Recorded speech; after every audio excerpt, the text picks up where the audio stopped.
DDC चुनाव में धांधलियों की शिकायतें पैंथर्स पार्टी जो है पिछले 5-6 महीनों से करती रही है, लेकिन उसका कोई भी संज्ञान जो है वो इलेक्शन कमीशन की तरफ से नहीं दिया गया और फिर हमें आरटीआई लगानी पड़ी और आरटीआई का जवाब भी बहुत मुश्किल से हमने हासिल किया है। कई महीनों के बाद अपील्स लगा के हासिल किया है। इसमें उन्होंने ये कबूल किया है कि बहुत सारे इरेगुलरिटीज जिला उधमपुर में हुई हैं इलेक्शन प्रोसेस में। सबसे पहले ये माना गया है कि जम्मू कश्मीर के 20 जिले हैं, उसमें 19 जिलों में जो वोट पड़ा है उसमें और जो वोट बैलेट बॉक्सेस में से निकला है उसमें कोई अंतर नहीं है। लेकिन जिला उधमपुर एक ऐसा जिला है जहां वोट जितना पड़ा है उसमें और जो वोट बैलेट बॉक्सेस में से निकला है उसमें अंतर पाया गया है। कहीं ज्यादा वोट पड़ा था लेकिन बैलेट बॉक्सेस से कम वोट निकल रहा है, कहीं कम वोट पड़ा था पोलिंग डे को लेकिन जब बैलेट बॉक्सेस खुलेंगे तो वहां से ज्यादा वोट निकल रहे हैं। तो ये अपने आप में एक सबूत है किस तरीके से उधमपुर जिला में धांधलियां हुई हैं डीडीसी के चुनाव में और किस तरीके से चुनाव को रिग किया गया है, जिसके लिए स्टेट इलेक्शन कमीशन को जवाब भी देना होगा। अभी तो उन्होंने सिर्फ डिटेल्स दी हैं, अब हम जवाब मांगेंगे कि क्या इस इलेक्शन को वैध करार दिया जा सकता है, क्या ये इलेक्शन विशेष नहीं हुई है, क्या ये इलेक्शन नल एंड वॉइड नहीं है। और पहले भी पैंथर्स पार्टी ये कहती रही है कि जिला उधमपुर में बहुत सारी धांधलियां जो हैं वो चुनाव में हुई हैं, जोर जबरदस्ती से पैंथर्स पार्टी को हराया गया है। और इस संदर्भ में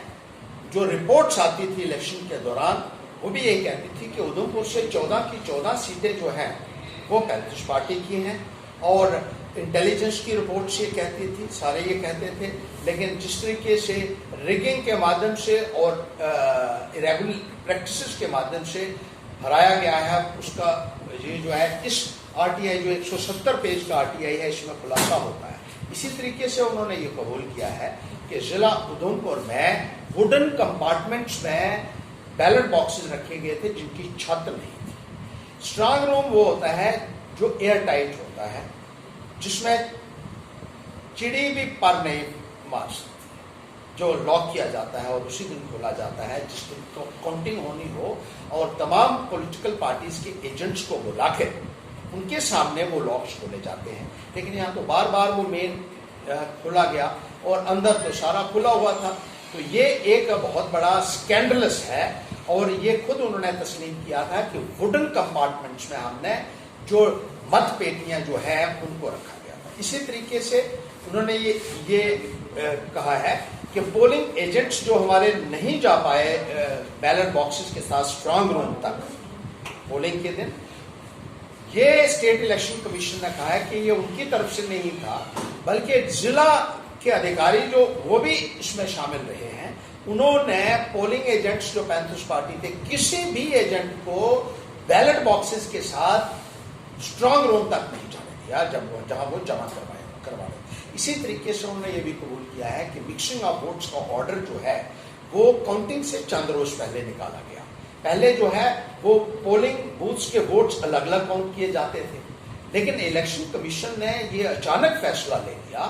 कि ये वोट्स जो हैं वो पोलिंग स्टेशन वाइज नहीं गिने जाएंगे, इनको मिक्स किया जाएगा ताकि किसी को पता ही नहीं चल सके कि किसको कहां से कितना वोट मिला है। और इसमें अपनी इरेगुलर प्रैक्टिसेस को छुपाने की ही कोशिश की गई है, क्योंकि ना तो इसमें किसी से कंसल्टेशन की गई और ना ही कोई इस संदर्भ में कोई कानून है। तो ये भी एक जो है प्रैक्टिस से डिविएट किया गया